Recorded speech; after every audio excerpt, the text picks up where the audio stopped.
as we head on into the draft for our very final game. Only one of these teams are going to move on and qualify for the knockout stage in advance, while the other will have to play another best of 3. So it's going to be Yves and Loyi banned. We kind of go back to basics a little bit, right? Twisted Minds wants to have RRQ play in a vacuum, and I also respect the fact that RRQ banned out the Bruno. Juicin is open, but there have been ways to deal with her. Bruno being one of it, that has been taken out. We've seen dive comp like Moskov, Ling Angela. Those are decent as well, as long as the Juicin cannot just kind of statically put the lantern on you. See if Twisted Mind decides to go for that. Or alternatively, they could start looking at the more flexible picks. I mean, if we're talking about flexible picks, I mean the Zushin, right? The Zushin makes every composition feel really, really nice, especially when you need to fall back onto an anchor that doesn't die very often. Zushin comes to mind straight away. No surprises here. They're going to be locking it in. Now, what is RRQ's response? Okay, with the Jushin over there, honestly, I think they'd want to go for the Cho and the Suyo. Cho Valentina doesn't look too bad as well. We did see Valentina take the Crimson Beacon, and you don't need to spend time just holding out your lantern, right? You are consistently doing damage. You are technically a lot more mobile than Jushin with the Crimson Beacon, so you can make use of it. They've been playing Gatot Kacha 2 games in a row as well for Dyron, but in this case, you'd probably just go for your mid lane. They might actually just chase damage and get the Harrow. Vanquish the Suyo? Okay, so it was the Cho Suyo that I mentioned earlier. So you called it. But here's the concerning part. I feel like at this point, if they're going to devolve back into a regular RRQ style of play, I think they're going to hold their gold laner all the way to the very end here. I feel like if they show the potential answers to the Zushin, like 1-1 like we saw last time, it's going to get hard countered by the Irithel. So there's got to be a give and take. Under the condition that Twisted Minds doesn't get the read and ban the 1-1, right? Exactly, yes. I think if you're Twisted Minds, you might be looking at your gold laner now. So you can start shutting down what Skylar has for options. So they take the Gatot away first, and the Hylos, so very honest. Okay. So they're both now fighting for that gold laner. They just went ahead for the tanky boys. I mean, I'm not gonna knock it, but at this point, I think you want to consider either the Aurora or the. Yeah, I think you pick 1-1. Oh wow, they just won one right away. Yeah, because you saw Hylos and Gatot, right? You saw Hylos, Gatot, and Justin. If you don't take 1-1, she's gonna get banned out. Exactly. This guy is gonna start scratching his head like, what am I gonna play?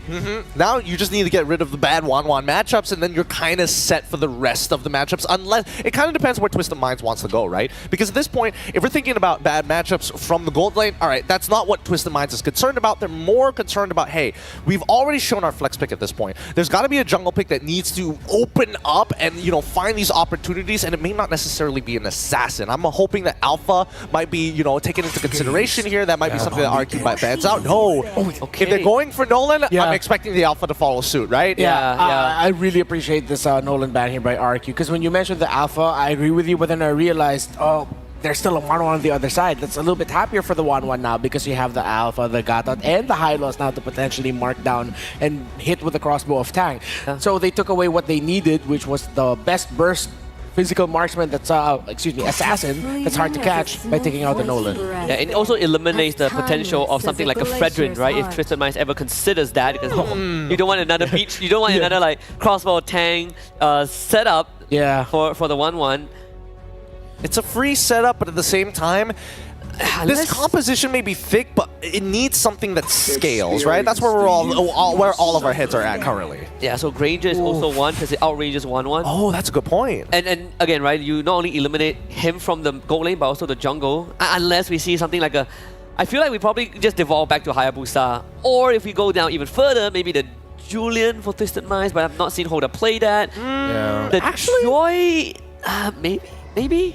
It's a little tough, right? Because Alpha and Julian are both in that same boat where it's like, it's kind of hard to get in range of 1-1 anyways. So that means you're probably going to have to look for other ways on the map to actually punish our opponents, take away that front line maybe. That's why I'm leaning a little bit more into the Alpha, but I think that RRQ, now that they banned out the Granger on top of everything else, it's, I mean, where are we going to go with this?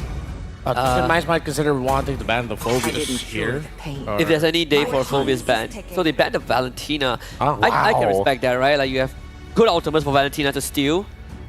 Like Glorious Pathway, AOG, Crimson Beacon. Yeah, that's true. At the same time, some Valentinas aren't afraid to duel up against and get close to a Juiced in the laning phase, and those Valentinas often win. Yeah. I mean, you still have the Vexana available for him, and I mean, one of the classic answers to the high loss and the Gacha. Oh, this is going to be interesting. Oh, so it's a glue. Yeah, right. solves kills two birds with one stone. High loss Gato does not matter. Yeah. And who is gonna kill the glue?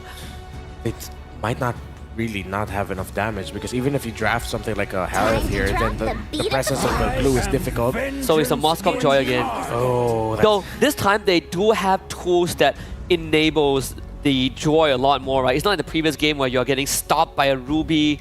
There's no room for a Ruby right now for RRQ.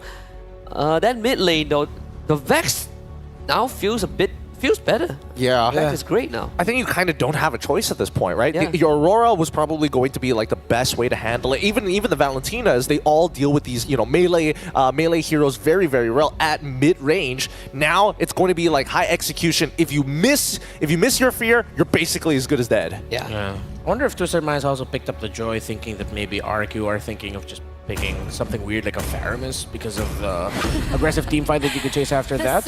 So, Oh, that's one way to deal with it. Whoa. That's one person that the Joy does not want to get on top of. What is more Indonesian than a Kadita pick in mid? Yeah.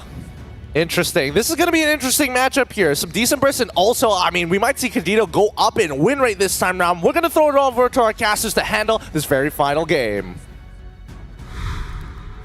It's all coming down to just this one game for either of these teams, Twisted Minds or RRQ Hoshi, to make it to the next stage of the M6 Championship here. It's the knockout stage, that top 8 spot that they're looking for, and really it's in either team's grasp at this point. Based on everything we've seen up to this point in the series alone, in this best of 3, either team can grab this, but Twisted Minds, they have to make a big adjustment from that very quick game victory from RRQ Hoshi in the last one. Can they replicate what they did in game 1 with this lineup? We'll find out, because it's about to happen. On one side, a kingdom representing the pride of a nation, and on the other, a squad representing the hopes of a region one step away from reaching top 8 for the first time. Only one may remain undefeated into the M6 knockouts. Will it be Twisted Minds or RRQ Hoshi? Right now, Rin's taking some damage, but he's going to be fine. Also, the Kadita, the fact that this comes out at this point in the tournament is great. You know, we've seen previews of this before, but what a fitting way to go ahead and grab a victory if it is RRQ Hoshi. And now Twisted Minds, on the other hand, like what they mentioned, you know, with this, whoa, actually already very aggressive from Rin's. Troll goes in with the Unbreakable. A good knock-up, 3-man Jeet Kundo. Sutsujin not able to follow up though, and now it's Mike-sama even coming to join the party. Wow. But no casualties so far. No casualties, 2 flickers used though from RRQ Hoshi. Cuffin will take some damage here. He's going to be fine as the mid lane still fighting for control. Yep, Cho gonna get pulled back, taunted as well by Troll. Concussive Blast doing a lot of damage. Cuffin pulling Edok back one more time, but not quite enough damage to finish him off. Threading the needle there, Edok. The fact too that, again, he didn't have the flicker. Surprised he was able to go ahead and withstand that. So still, neither team getting the first blood. Still trying to set the pace, and I think that's the thing too, you know, this Mozkov Joy pick this time around might work better for Twisted Minds than in the previous one, just because of the fact that they have, you know, their bases covered when it comes to the initiation, when it comes to the front line. They're running a double Revitalize composition too, so they're really trying to extend some of those fights and withstand a lot of that damage that will be kind of bursty early on from RRQ Hoshi, especially with the Kadita.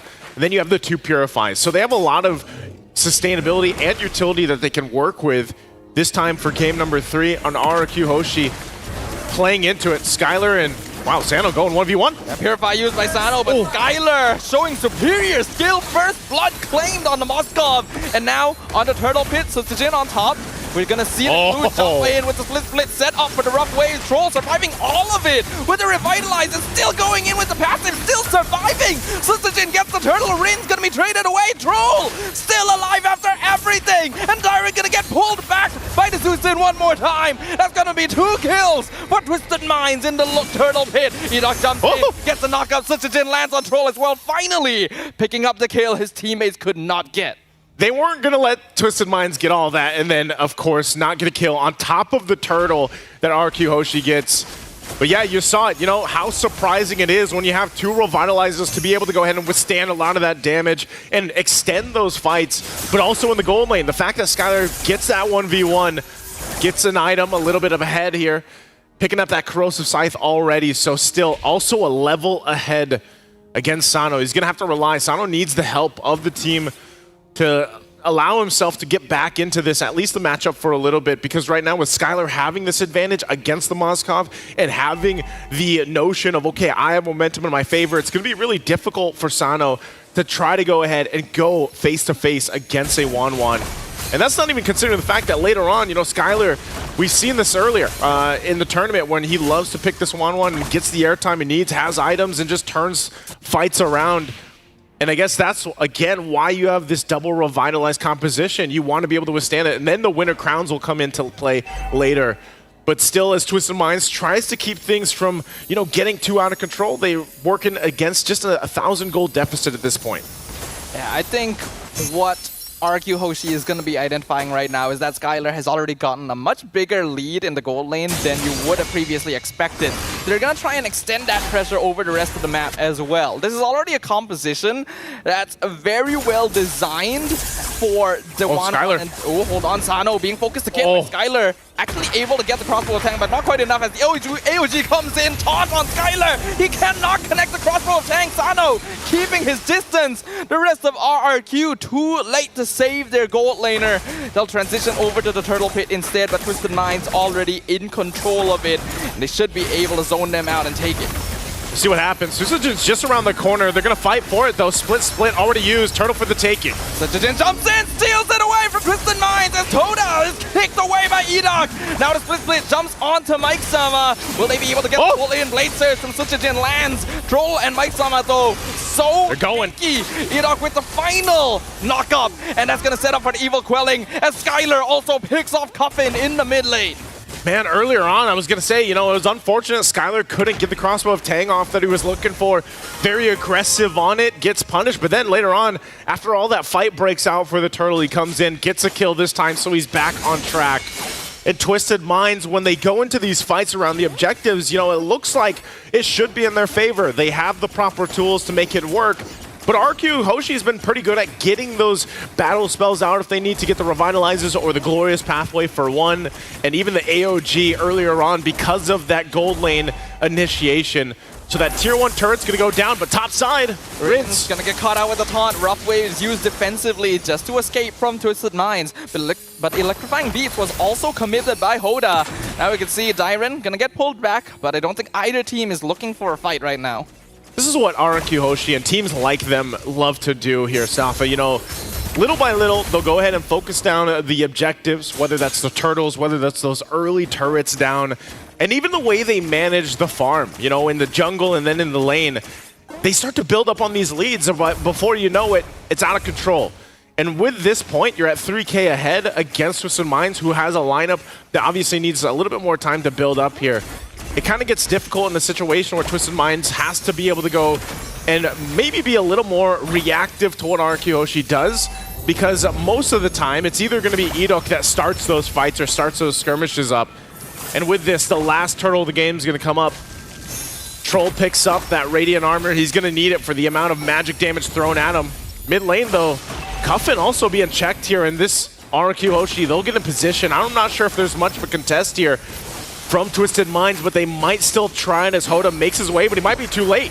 Rin's gonna get pulled back, but here comes the stun from Dyron. They're gonna be able to get away with the Dragon on Troll as well, and Crossbow Tank's already set up. Rough Waves also committed as Skylar takes to the skies and starts doing some damage, but the AUG gonna cancel a lot of it out. Troll's still gonna be taken out though, and Dyron pulling Mike Sama back in. Here comes the Spear of Destruction, but I don't think he wants to commit to it, even though Edok is low. That is a double kill as RRQ Hoshi take 2 and the turtle. I think they're going to take more as this tier 1 finally the mid lane goes down, and great usage of this glue pick. You know, Dyron able to go with the split and drag people back right into the fight, right on the mark.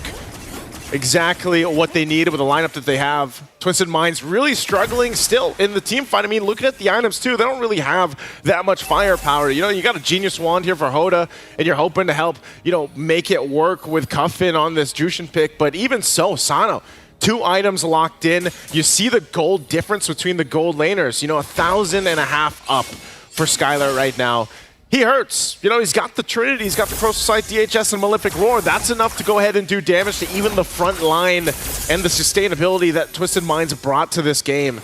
And so they need a lot more time to be able to go and actually fight. And that's why Skylar, as aggressive as he's been since the beginning of the game, even when he got punished early on, he's still going to do that. Oh, Spirit Destruction connects on Skylar, but he has Purify, and now you see the Purify from Sano as well, but you cannot Purify Death. Rough Waves finds him. Crossbow Tank already prepared. Electrifying Beats doing a lot of damage from Hoda on the sideline, but Susujin still on top of him. They've lost Rins, but they traded for Hoda. Wow. Killing spree. Double kill for Susujin. Triple kill as 4 members of Twisted Minds are There's another.